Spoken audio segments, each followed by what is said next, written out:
Students, we learn today Junior Software Developer Grade 12th का session first RDBMS concepts. पहले हम database system की intro पढ़ेंगे। Database system intro में हम पहले जानेंगे डेटा के बारे में। The word data is taken from datum means raw fact. Data is the name given to basic raw facts and entities such as names, numbers and quantity etc. जो आपका data word है ये datum word से बना है जिसका meaning होता है रॉ फैक्ट्स, मतलब कोई चीज अनडिफाइंड जिसको डिफाइन नहीं किया गया वो होती है आपकी डेटा। जैसे आपने किसी बुक पे पेपर पे किसी कोने में नेम लिख दिया, कोई संख्या लिख दी, कोई क्वांटिटी लिख दी, तो वो क्या है? डेटा है जब तक वो ऑर्गेनाइज नहीं किया गया। जब उस डेटा को हम ऑर्गेनाइज कर लेते हैं तो वो आपकी इंफॉर्मेशन बन जाती है। Data items are organized or processed to produce the information. Data items को डेटा को जब हम प्रोसेस करते हैं तो वो इंफॉर्मेशन बन जाती है। Data can exist in the form of text, graphics, sound, video that represents every kind of information.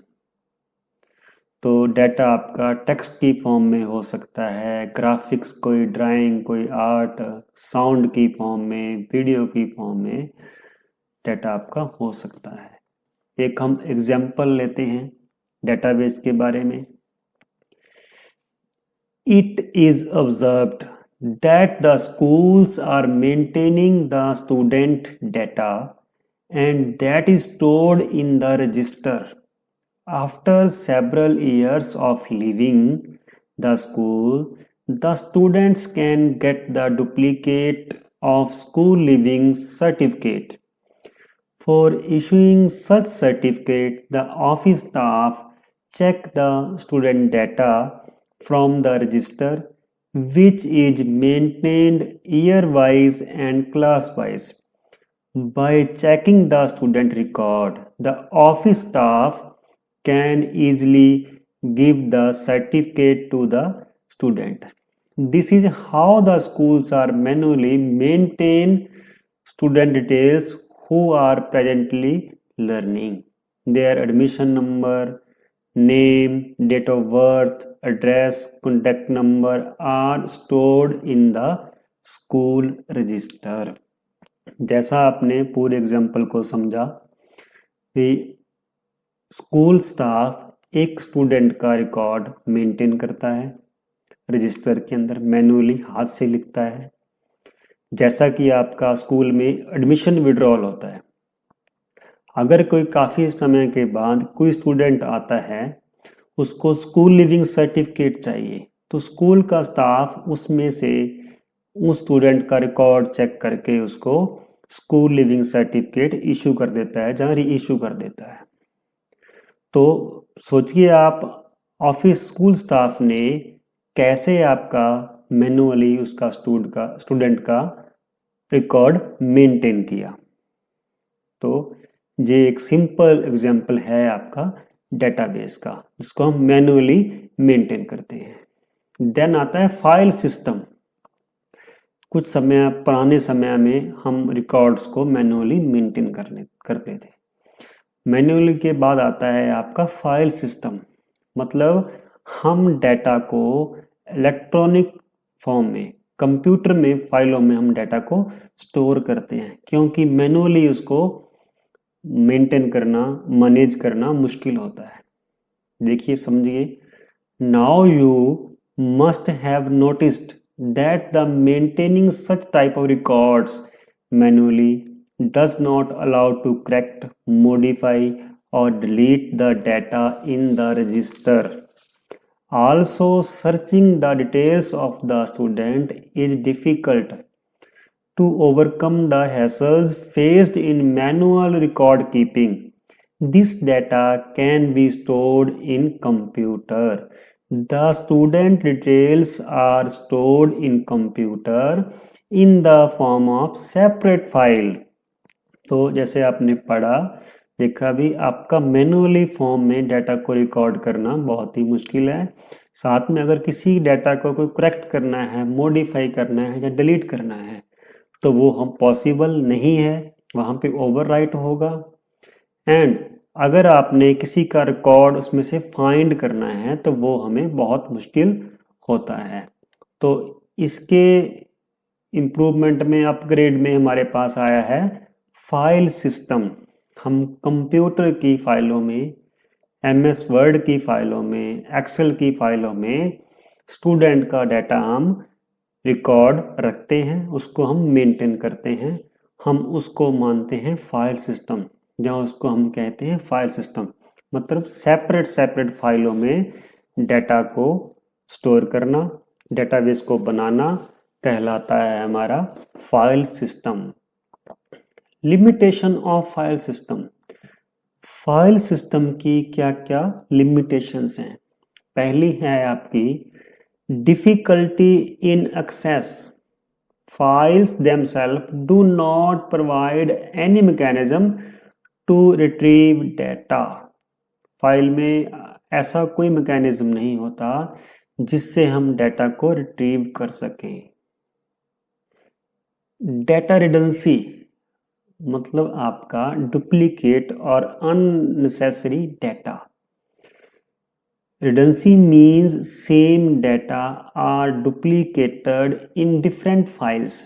For example, if we are maintaining students' data for the various purpose, then data such as student names are maintained in different files. The common data in all such files are required to maintain number of times. Means अगर आपका data अलग अलग purpose के लिए अलग अलग फाइलों में रखा गया है तो इन सभी में आपको बार बार डाटा मैनेज करना पड़ेगा और आपका डाटा डुप्लीकेट भी होगा। जैसा हम एग्जांपल लेते हैं, जैसे स्कूल के अंदर एक टेबल आपका अकाउंट ब्रांच का बना हुआ है जो फीस का रिकॉर्ड मेंटेन करते हैं, एक रिजल्ट ब्रांच का बना हुआ है, एक आपका एडमिशन सेल का बना हुआ है। तो सेपरेट सेपरेट प्लेस पे, सेपरेट सेपरेट ब्रांच पे अलग अलग फाइलें मेंटेन हो रही है। स्टूडेंट का नेम मतलब स्टूडेंट का पर्सनल डाटा हर ब्रांच में डुप्लीकेट हो रहा है, इसको हम बोलते हैं डाटा रिडंडेंसी, डाटा की डुप्लीकेसी। देन आता है हमारा data inconsistency. Data inconsistency occurs when same data maintained in different places do not match.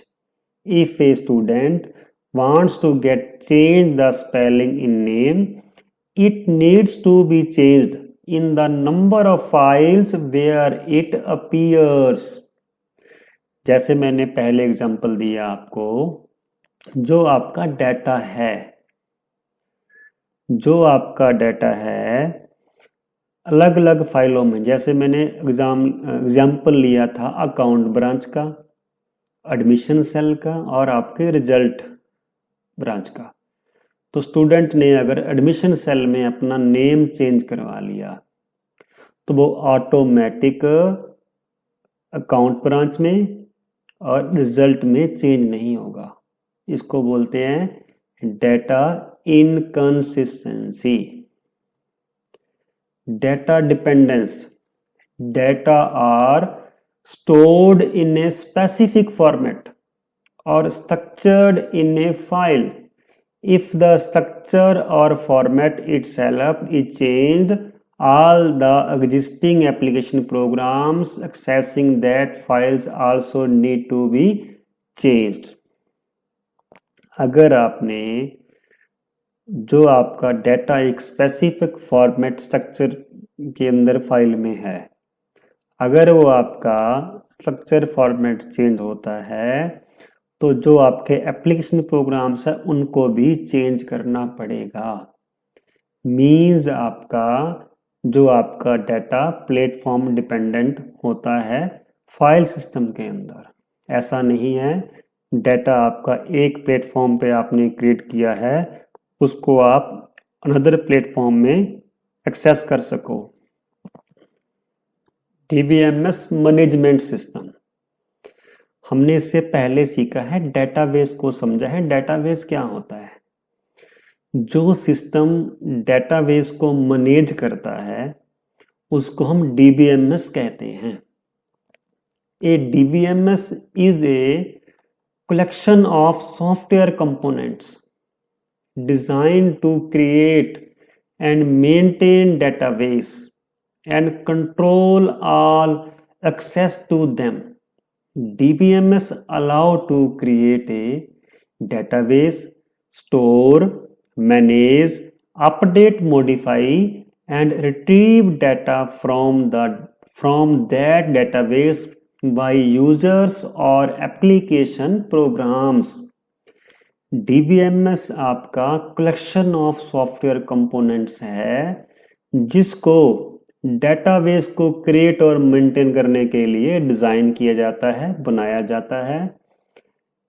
And DBMS allow करता है आप इसके अंदर डेटाबेस क्रिएट कर सकते हो, डेटाबेस को मैनेज कर सकते हो, अपडेट, मॉडिफाई एंड रिट्रीव, जो भी सारे काम आप डेटाबेस पे करोगे बनाने से लेकर उसके एंड तक, वो सभी वर्क को अलाउ करता है आपका डीबीएमएस। डीबीएमएस के अपडेटेड वर्जन को आरडीबीएमएस कहते हैं, means relational database management system. And doctor EF Cord define the criteria to determine whether a DBMS is a relational database management system or not. These criteria are known as 12 rules codes, EF Cord 1985। तो doctor EF Cord ने DBMS के 12 rule को बनाया है जो DBMS उन 12 rules को fulfil करता है, हम उस DBMS को RDBMS कह सकते हैं। अब हम कुछ पॉपुलर DBMS के नाम जानते हैं। DBMS पहला है आपका ओरेकल RDBMS है और जो कमर्शियली यूज होता है। और आगे है MySQL, जे भी आपका RDBMS है और जे आपका ओपन सोर्स है। देन है आपका माइक्रोसॉफ्ट SQL सर्वर, जे भी आपका RDBMS है और जे कमर्शियली यूज होता है। नेक्स्ट है आपका PostgreSQL, ये भी आपका RDBMS है, ये ओपन सोर्स है। MongoDB, ये आपका डॉक्यूमेंट स्टोर है, ये भी आपका ओपन सोर्स है। ओपन सोर्स मीन्स क्या है? एक कम्युनिटी होती है इंटरनेट के ऊपर जो हमें फ्री में सॉफ्टवेयर उपलब्ध करवाती है, उसको हम ओपन सोर्स कहते हैं। अदर जो सॉफ्टवेयर, जैसे आपने ओरेकल की बात करी, ये कमर्शियली है, तो इसको ओरेकल की वेबसाइट से हमें डाउनलोड हम कर सकते हैं। लेकिन अगर फुली फंक्शनल करने के लिए हमें इस सॉफ्टवेयर की पेमेंट करनी पड़ेगी। लेकिन जो सॉफ्टवेयर ओपन सोर्स होते हैं वो उनको हम फ्रीली इंटरनेट से डाउनलोड कर सकते हैं। Use of database in real life application. Database की रियल लाइफ एप्लीकेशंस कौन कौन सी हैं? पहला है आपका बैंकिंग में ग्राहकों की इंफॉर्मेशन के लिए, अकाउंट डिटेल्स के लिए, लोन डिटेल्स के लिए, ट्रांजैक्शन डिटेल्स के लिए, ये सभी डाटा स्टोर होता है बैंकिंग डेटाबेस के अंदर। क्रॉप लोन, किसान credit card, farmers personal data, land area, cultivation data, loan history, repayment data. Crop loan database में ये सब टाइप का डाटा स्टोर होता है। इन्वेंट्री, इसमें मैनेजमेंट प्रोडक्ट डिटेल्स हो गया, कस्टमर इंफॉर्मेशन हो गया, ऑर्डर डिटेल्स, डिलीवरी डाटा, ये सभी प्रकार का डाटा स्टोर होता है इन्वेंट्री डेटाबेस के अंदर। नेक्स्ट डेटाबेस है organisation resource management, employ records, salary details, information, branch location. तो ये सभी टाइप का डाटा स्टोर होता है हमारा ऑर्गेनाइजेशन रिसोर्स मैनेजमेंट डेटाबेस के अंदर। ऑनलाइन शॉपिंग, जैसा आप अमेजॉन, फ्लिपकार्ट, मीशो देखते हो, इसके अंदर आपकी आइटम की डिटेल होगी, यूजर लॉगिन डिटेल होगी, यूजर प्रेफरेंसेस होगी, डिटेल्स होगी। इन सभी के अबाउट डाटा रिकॉर्ड मतलब किया जाता है ऑनलाइन शॉपिंग डेटाबेस के अंदर। डेटाबेस एप्लीकेशन मींस जो हमारा डेटाबेस का डिफरेंट डिफरेंट प्लेसेस पे यूज है, हम उसको डेटाबेस एप्लीकेशंस कहते हैं। Limitation of DBMS. डीबीएमएस की क्या लिमिटेशंस हैं? पहला है increased complexity.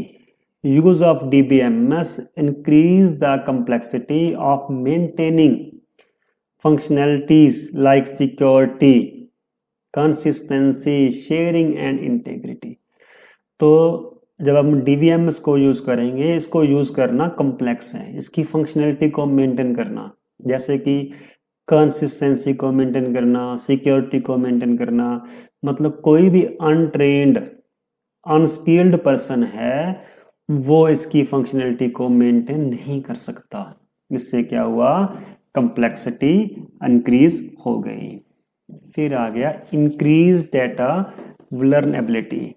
As data are stored centrally, it increase the chance of loss of data due to any failure of hardware or software। मतलब जो आपका डीबीएमएस के अंदर जो डाटा होता है आपका सेंट्रली स्टोर होता है, सर्वर में स्टोर होता है। अगर किसी कारण आपका सॉफ्टवेयर और हार्डवेयर फेल हो जाए तो डाटा का लॉस हो सकता है। Application of DBMS, same database की तरह इसकी भी एप्लीकेशंस हैं, इसका भी यूज है। पहला है आपका स्टूडेंट एडमिशन सिस्टम हो गया, स्कूल एग्जामिनेशन हो गया, लाइब्रेरी मैनेजमेंट सिस्टम हो गया, payroll, HR, sales, personal management system, account system banking वाला हो गया, होटल रिजर्वेशन सिस्टम हो गया, एयरलाइन वाला हो गया, और आगे फिर दोबारा बैंकिंग का हो गया, account activity, payment, deposit, loan, insurance management system. DBM system also used to university to keep all records. मतलब इन सभी प्लेसेस पे डीबीएमएस का यूज होता है और उसको हम कहते हैं application of DBMS. Advantage of DBMS, इसकी क्या क्या विशेषताएं हैं, क्या क्या क्वालिटीज हैं? पहला है आपका easy data management. DBMS helps in storing, managing and organising data easily. तो डीबीएमएस में फाइल सिस्टम के कंपेयर और मैनुअल के कंपेयर डाटा को मैनेज करना बहुत ही इजी है। हम बहुत ही आसानी से डाटा को स्टोर कर सकते हैं, मैनेज कर सकते हैं और ऑर्गेनाइज कर सकते हैं। डाटा शेयरिंग, इसमें डाटा शेयर करना बहुत ही इजी है और इसके ऊपर मल्टी यूजर एक्सेस कर सकते हैं। मल्टी यूजर सेम टाइम में काम कर सकते हैं, जो कि मैनुअल में और फाइल सिस्टम में पॉसिबल नहीं होता। डाटा सिक्योरिटी, तो इसके डीबीएमएस में डेटाबेस को कोई भी अनऑथोराइज पीपल एक्सेस नहीं कर सकता, इसलिए इसमें डाटा सिक्योरिटी भी मेंटेन रहती है। लेस डाटा डुप्लीकेशन, मैनुअली में और फाइल सिस्टम में डुप्लीकेशन के चांस बहुत ज़्यादा रहते हैं, इसके अंदर हम डुप्लीकेसी को रिमूव कर सकते हैं, इसलिए लेस डाटा डुप्लीकेशन कह सकते हैं हम। Easy to search and update, इसके अंदर डाटा को सर्च करना अपडेट करना बहुत ही इजी है। बैकअप एंड रिकवरी, तो किसी का डाटा आपका लॉस्ट होता है तो उसकी बैकअप भी इसका क्रिएट होता रहता है, तो किसी भी क्रैशेस होने पे हम डाटा को बैकअप से रिकवर कर सकते हैं। डाटा कंसिस्टेंसी, तो DBMS keeps data accurate and updated across the system. अगर इसके मल्टीपल यूजर हैं तो मल्टीपल प्लेसेस पे डाटाबेस आपका एक्सेस होता है, तो कहीं भी कोई डाटाबेस में कोई चेंजेस करेगा वो ऑटोमेटिक अपडेट हो जाएगा। इससे डाटा कंसिस्टेंसी मेंटेन रहती है। Better data integration, it connects different departments or apps to one database for easy data flow। तो मतलब इस डेटाबेस को हम DBMS के डेटाबेस को हम किसी भी अदर ऐप से इंटीग्रेट कर सकते हैं। रूल्स एंड कंस्ट्रेंट्स, तो DBMS के अंदर कुछ रूल्स एंड कंस्ट्रेंट्स अवेलेबल होते हैं जिससे हम डुप्लीकेट एंट्रीज को कंट्रोल कर सकते हैं। सेव टाइम एंड कॉस्ट, इसको हमारा यूज करके टाइम एंड कॉस्ट दोनों ही सेव होते हैं। Reduce paper work, errors and speed up task, saving both time and money. इससे पेपर वर्क हमारा कम होता है, एरर कम होते हैं और टास्क हमारा बहुत स्पीडली होता है, जिससे हमारा समय और पैसा दोनों ही बचता है। डिसएडवांटेज ऑफ DBMS, पहला है आपका हाई कॉस्ट। जो छोटियां इंडस्ट्री हैं, छोटी कंपनी हैं, तो उनके लिए इसकी जो कॉस्ट बहुत हाई रहती है। इसके लिए ट्रेंड स्टाफ की जरूरत होती है और सॉफ्टवेयर भी हमारे पेड होते हैं, इसलिए इसकी कॉस्ट क्या होती है, हाई होती है। मोर हार्डवेयर रिक्वायर, इसके लिए एक पावरफुल कंप्यूटर और स्टोरेज सिस्टम चाहिए होता है। नीड फॉर स्किल स्टाफ, इस काम को करने के लिए स्किल स्टाफ की जरूरत होती है। कम्प्लेक्स टू यूज, इसको यूज करना कम्प्लेक्स होता है। प्रॉपर स्किल स्टाफ को ट्रेनिंग प्रोवाइड करवानी पड़ती है, इसलिए ये भी इसकी डिसएडवांटेज है। चांस ऑफ फेलर, तो DBMS किसी भी कारण कभी फेल भी हो सकता है, फेलर होने के चांस भी हो सकते हैं। सिक्योरिटी रिस्क, अगर आपका डाटा प्रॉपरली प्रोटेक्ट नहीं किया गया तो आपका डाटा लीक भी हो सकता है। टाइम कंज्यूमिंग सेटअप, अगर आपका पहले आपका रिकॉर्ड डाटा मैनुअली था, अगर आपने उसको ट्रांसफॉर्म करना है तो उसके लिए लॉट ऑफ टाइम चाहिए, इसलिए हम कहते हैं इसको ये टाइम कंज्यूमिंग सेटअप होता है। रेगुलर मेंटेनेंस नीडेड, तो आपके डेटाबेस को रेगुलरली मेंटेन करना चाहिए, डेली इसका बैकअप क्रिएट होना चाहिए, डेली इसको प्रॉपर अपडेट चाहिए, ये भी इसकी डिसएडवांटेज है। आगे कंपैरिजन किया है हमने DBMS versus file system comparison. देखो बच्चों, पहला हम करते हैं स्टोरेज के रिगार्डिंग। तो फाइल सिस्टम में डाटा को स्टोर किया जाता है फाइल्स एंड फोल्डर्स में, तो DBMS में किया जाता है stores data in structured tables के अंदर। डाटा एक्सेस के रिगार्डिंग, और जो आपका फाइल सिस्टम मैनुअल और प्रोग्राम बेस्ड होता है, और आपका DBMS में easy with queries like SQL। Data redundancy बहुत ही हाई होती है फाइल सिस्टम के अंदर, और DBMS में बहुत ही लो होती है। और डाटा सिक्योरिटी फाइल सिस्टम में बहुत ही लो होती है और DBMS में हाई होती है।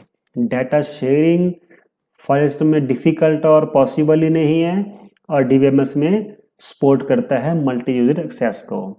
बैकअप एंड रिकवरी, तो आपका फाइल सिस्टम का आपका मैनुअली बैकअप होता है और DBMS का ऑटोमेटिक और रिलेबल होता है।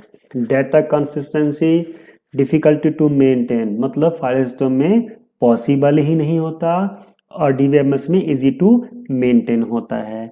इंटीग्रिटी कंस्ट्रेंट जो सपोर्ट नहीं करता, और DBMS के अंदर सपोर्ट करता है रूल्स एंड कंस्ट्रेंट्स को। डाटा लिंकिंग, फाइल सिस्टम में कोई लिंक कोई रिलेशन नहीं होता, और DBMS में रिलेशनल टेबल लिंकिंग होता है। और कॉस्ट की बात करें, फाइल सिस्टम बहुत ही लो कॉस्ट और लेस एफिशिएंट होता है, और DBMS आपका हायर कॉस्ट और बट एफिशिएंट भी होता है। Database schema. Database schema means क्या होता है? डेटाबेस का स्ट्रक्चर। जब हम कहते हैं design of A database, it define how data is organized, what kind of tables, what columns they have, data types and relationships between tables. Database schema क्या होता है? एक डेटाबेस का स्ट्रक्चर भी, हमारा जो डेटाबेस कैसे क्रिएट होगा, कैसे उसमें टेबल्स को, कॉलम्स को ऑर्गेनाइज किया जाएगा, कैसे टेबल्स के आपस में रिलेशंस बिल्ड किए जाएंगे। In simple words, think of a database schema like a blueprint of a building. It does not hold the data, but tells how the data will be arranged. आपका database schema कोई data hold नहीं करता, but ये बताता है हमें data कैसे arrange होगा। ये होता है database schema. Data constraints in DBMS. Understanding rules that ensure data accuracy. Data constraints क्या होते हैं? DBMS के कुछ रूल्स होते हैं जो डेटा की एक्यूरेसी को श्योर करते हैं। Types of data constraints, simple explanation. पहला है not null. Not null prevents empty values in a column. जिस कॉलम का हमने नॉट नल कंस्ट्रेंट सेट कर दिया, वो कॉलम की वैल्यू एम्प्टी नहीं होगी। एग्जाम्पल देखिए, name varchar 50 not null means name वाला कॉलम एम्प्टी नहीं होगा। नेक्स्ट है unique, ensures all values are different. Email varchar 100 unique means किसी भी कैंडिडेट की, किसी भी रिकॉर्ड के अंदर ईमेल आपकी डुप्लीकेट नहीं होगी, यूनिक ही होगी। अगला है primary key, unique and not null identifier. जो रिकॉर्ड्स की डेटा एंट्री होंगी सभी यूनिक होंगी और नॉट नल भी होंगी, क्योंकि की कॉलम कभी भी एम्प्टी नहीं हो सकता। जैसे स्टूडेंट आईडी, उसका डेटा टाइप इंट है और प्राइमरी की हमने इसके ऊपर कंस्ट्रेंट लगा दी गया। आगे है foreign key, links to another tables primary key. मतलब ये एक तरह की प्राइमरी की होती है, लेकिन ये दूसरे टेबल में प्राइमरी की से लिंक होती है रिलेशन के लिए, रेफरेंस के लिए। Student ID references students student ID, student ID student table से स्टूडेंट आईडी दूसरे टेबल। नेक्स्ट है आपका check, ensure values meets a condition. अगर आपने डेटा एंट्री में कोई कंडीशन सेट की है, जैसा कि आप देखो, is in check is greater than 5, greater than equal to 5, वो चेक करेगा जो आप एज वाले कॉलम में एज की एंट्री कर रहे हो। एज जहां तो आपकी 5 के बराबर होगी, जहां 5 से ज्यादा होगी, इससे कम वाली वो एंट्री एक्सेप्ट नहीं करेगा, अलाउ नहीं करेगा। Default, set default if no value is given. अगर कुछ कॉलम्स आपने रिकॉर्ड्स एंट्री टाइम फिल नहीं करवाने, उनकी वैल्यू डिफॉल्ट फिल करवानी है, तो वो डिफॉल्ट हम सेट कर देते हैं। जैसा एग्जांपल देखो, स्टेटस डेटा टाइप वर्कर 10 और default active, default value set कर दी हमने, एक्टिव ही रहेगा। स्टेटस वाले कॉलम का वैल्यू हमेशा एक्टिव ही फील्ड आएगी, उसको हमें फिल करने की जरूरत नहीं है। मेटा डाटा और dictionary. Meta data means data about data. It tells you what a piece of data is, where it is stored and how it is used. Means data के about data, जो आपका data store हो रहा है, DBMS में use हो रहा है, उस डाटा के अबाउट, उसकी डिस्क्रिप्शन को हम कहते हैं मेटा डाटा, और कैसे उसका यूज हो रहा है, कैसे उसके कॉलम नेम्स दिए जा रहे हैं। Data instance. Database instances refer to the current state or content of the database at a particular moment in time. Database instance. A database instance refers to the current state or content of the database at a particular moment in time. Think of it like a snapshot of all the data currently stored in the database. एक snapshot की तरह होता है जो आपका currently data store है। Example imagine करो, ये आपका टेबल है, जो टेबल के अंदर रिकॉर्ड्स दिए हुए हैं, ये आपकी डेटाबेस की इंस्टेंस है। इन केस आप इस रिकॉर्ड को अपडेट करते हैं नेक्स्ट डे, तो इसकी इंस्टेंस चेंज हो जाएगी। डेटाबेस इंस्टेंस मीन्स क्या होता है? करंट स्टेट और content of the database is known as database instance. Query. Query क्या है? Query is a request to a database for obtaining information in a desired way. Query एक database को request देते हैं हम अपने डिजायर के अकॉर्डिंग इंफॉर्मेशन को obtained करने के लिए। Query can be made to get data from one table or from a combination of tables. तो हम क्यूरी लिख सकते हैं, क्यूरी बना सकते हैं डाटा गेट करने के लिए, चाहे वो सिंगल टेबल से हो, चाहे वो कॉम्बिनेशन ऑफ टेबल से हो। For example, find names of all these students present today is a query to the database. Database को हमने क्यूरी की है, रिक्वेस्ट की है, हमें उन स्टूडेंट्स का डाटा दे दे जो आज की डेट में प्रेजेंट हैं। Data manipulation. जो भी हम डेटाबेस में डाटा के ऊपर काम करते हैं उसको हम बोलते हैं data manipulation. Data manipulation refers to the process of adding, changing, deleting or viewing data stored in a database। एक प्रोसेस है डाटा को ऐड करने का, चेंज करने का और डिलीट करने का, व्यू करने का। इन सभी प्रोसेसेस को हम डाटा मैनिपुलेशन का नाम देते हैं।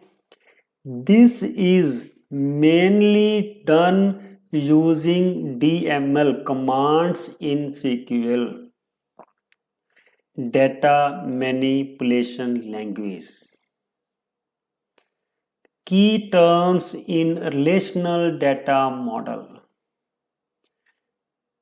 रिलेशनल डाटा मॉडल में हम टेबल्स को ही रिलेशन कहते हैं। In relational model tables are called relations that store data for different entities, जो different entities के का डाटा स्टोर करते हैं एंटिटी क्या होती है? An entity is an object and we store data about the object. देखिए एग्जांपल देखिए, parent record, student record, attendance record. Parent record एक एंटिटी है, स्टूडेंट रिकॉर्ड एक एंटिटी है, अटेंडेंस रिकॉर्ड एक एंटिटी है। और पेरेंट रिकॉर्ड एक टेबल का स्ट्रक्चर दिखा रखा है, वो एक मतलब उसको हम टेबल भी कह सकते हैं, उसको हम रिलेशन भी कह सकते हैं। और इन सभी पेरेंट रिकॉर्ड का लिंक किया गया है स्टूडेंट रिकॉर्ड के साथ, स्टूडेंट रिकॉर्ड का लिंक किया गया है अटेंडेंस रिकॉर्ड के साथ। तो ये आपकी की terms of relational data model है।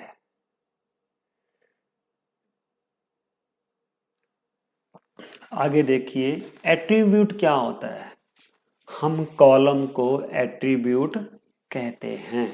The columns of a relation are the attributes which are also referred as fields. Column को हम कॉलम भी कहते हैं, एट्रीब्यूट भी कहते हैं और फील्ड भी कहते हैं। जैसा आप एग्जाम्पल में देख रहे हो, ये पेरेंट आईडी एक कॉलम है, पेरेंट नेम एक कॉलम है, पेरेंट फोन नंबर एक कॉलम है, पेरेंट एड्रेस एक कॉलम है, पेरेंट ईमेल आईडी एक कॉलम है। इनको हम एट्रीब्यूट भी कहते हैं। इस टेबल के अंदर 5 आपके एट्रीब्यूट्स हैं। टप्पल आपकी रो रिकॉर्ड, जिसे इन्होंने मार्क किया हुआ नीचे, ये एक आपका पूरे का पूरा एक रिकॉर्ड है। इसको हम रो भी कह सकते हैं, टप्पल भी कह सकते हैं और रिकॉर्ड भी कह सकते हैं। देन आपका डोमेन, आपके कॉलम की प्रॉपर्टी, आपका कॉलम का टाइप क्या है और कॉलम आपका किस टाइप का डाटा स्टोर करेगा, वो उसके टाइप को हम कॉलम का डाटा का डोमेन कहते हैं। देखिए domain, a data type is used to specify domain for an attribute. For example, in parent record relation, the attribute parent id takes integer value. Hence, its domain is a set of integer value. Then degree, number of attribute, number of column is known as degree of relation. और आपके इस example वाले table में 5 column हैं, 5 attribute हैं, वो इसकी degree क्या है? 5 डिग्री है, 5 डिग्री है। Cardinality, number of tuples in relation is called the cardinality of a relation. तो इसके अंदर 10 रिकॉर्ड्स हैं, तो इसकी 10 क्या है? कार्डिनलिटी ऑफ टेबल की क्या है? 10 है। कीज इन रिलेशनल डेटाबेस, कुछ हम कीज के बारे में जानेंगे। पहला आपका है कैंडिडेट की। एग्जाम्पल सामने देख पा रहे हो, a relation can have, a relation can have one or more attribute that takes distinct values. Any of these attributes can be used to uniquely identify the tuples in the relation. Such attributes are called candidate keys. जो आपके tables के अंदर एक या एक से अधिक attributes होते हैं, सभी के उन एट्रीब्यूट्स, उन कॉलम में जो वैल्यूज होती है वो डिस्टिंक्ट होती है, वो अलग होती है, सभी की डिफरेंट होती है, यूनिक होती है। हम उस कॉलम को, उस एट्रीब्यूट को कैंडिडेट कीज कहते हैं, बट वो प्राइमरी की नहीं होती। जैसे इस टेबल में देखो, आपका पेरेंट फोन नंबर, तो ये यूनिक है ना, तो ये क्या है? हम इसको कैंडिडेट की बोल सकते हैं।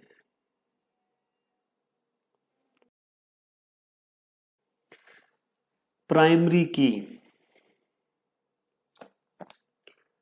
out of one or more candidate keys, the attribute chosen by the database designer to uniquely identify the tuples in a relation is called the primary key of that relation.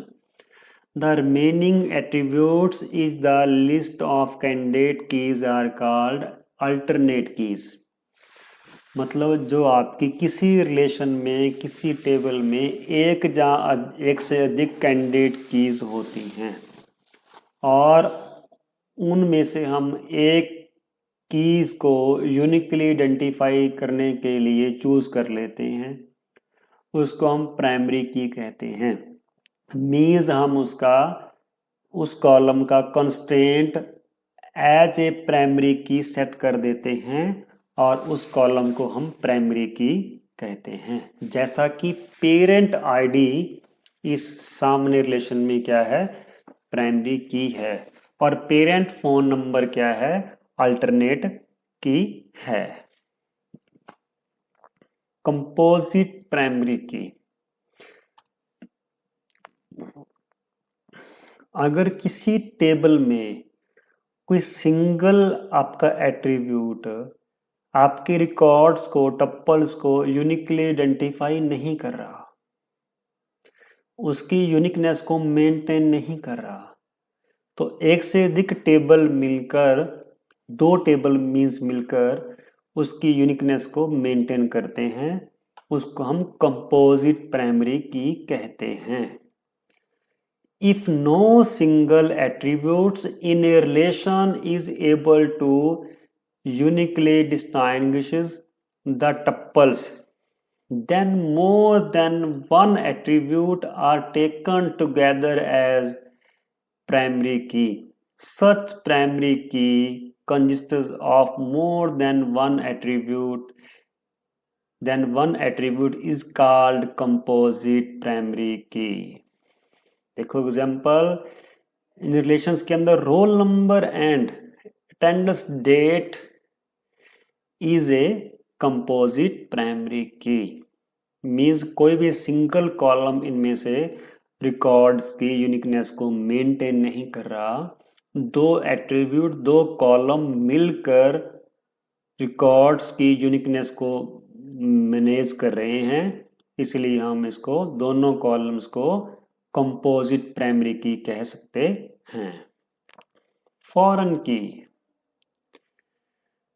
Foreign key is used to represent the relationship between two relations. A foreign key is an attribute whose value is derived from the primary key of another relation.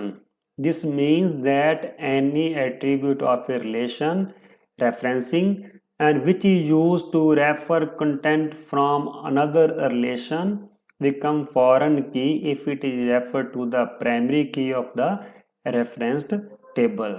जैसा आप example में देखो, तीन table दिखा रखे हैं आपके, parent record, student record और अटेंडेंस रिकॉर्ड।